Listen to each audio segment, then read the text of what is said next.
Sunu Presse. À la présentation Aïcha Toupam. Sunu Presse vous est offert par le Grand Carnaval de Dakar. Bonjour. À la visite du président des sites d'orpaillage près de la Falémé, le débordement du fleuve Sénégal, la conférence de presse de la coalition Sàmm Sa Kàddu, entre autres sujets, sont mises en exergue par les quotidiens reçus ce matin. Bassirou Diomaye Faye d'attaque à titre le quotidien national Le Soleil, revenant sur la visite du président à Kharrakhena et Sansaba à Kédougou pour s'assurer de l'effectivité du décret d'interdiction des activités minières en bordure du fleuve. Sud Quotidien revient sur cette visite du chef de l'État à Kédougou et met à sa une Diomaye au chevet des sinistrés. Le chef de l'État lance un message de fermeté pour l'application du décret interdisant l'orpaillage traditionnel le long de la Falémé. Les dégâts s'étendent à Saint-Louis, à titre Rewmi Quotidien, parlant de la crue du fleuve du Sénégal. Plus de 700 hectares de riz inondés recensés à Matam et une déclaration de Thierno Madani Tall attendue ce samedi. Le Fouta à genoux dans les eaux, lit-on en première page du journal L'Observateur, revenant sur les récits déchirants des habitants du Dandemayo qui estiment que leurs vies sont en danger. Le journal Enquête s'intéresse sur les législatives du 17 novembre prochain et met à sa une l'opposition en ordre de bataille.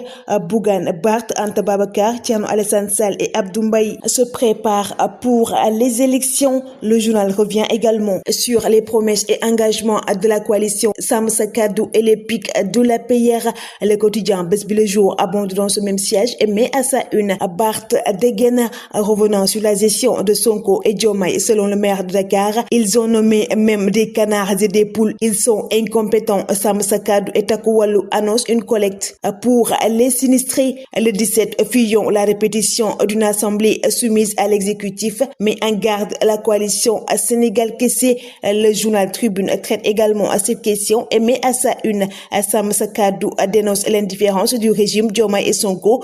Bougane annonce un téléthon destiné aux sinistrés de Bakel. La coalition va déposer une proposition de loi visant à abroger la loi d'amnistie. Diomaye et Sonko noyés dans les critiques, lit-on en première page du journal Le Quotidien, revenant sur la sortie de l'APR et Sàmm Sa Kàddu. On ne peut pas confier Dakar à un voleur, fait savoir Barth. Selon Birame Faye, la vision 2050 est une pâle copie du plan Sénégal émergent. L'État a chaud aux caisses, lit-on dans Walf Quotidien, parlant des paiements partiels, des bourses d'étudiants et familiales et le financement restreint de l'ADER. Le journal Libération revient sur la lutte contre le faux monnayage à la brigade de Keur Massar. Une contre-valeur de plus de 2 milliards de francs CFA saisie en 2 semaines. Après la saisie du 4 octobre dernier, les gendarmes ont encore intercepté hier des billets noirs d'une contre-valeur de plus d'1 milliard de francs CFA. 3 suspects arrêtés. Le quotidien Les Échos revient sur le renoncement du Sénégal à candidater pour l'organisation de la Coupe d'Afrique 2029.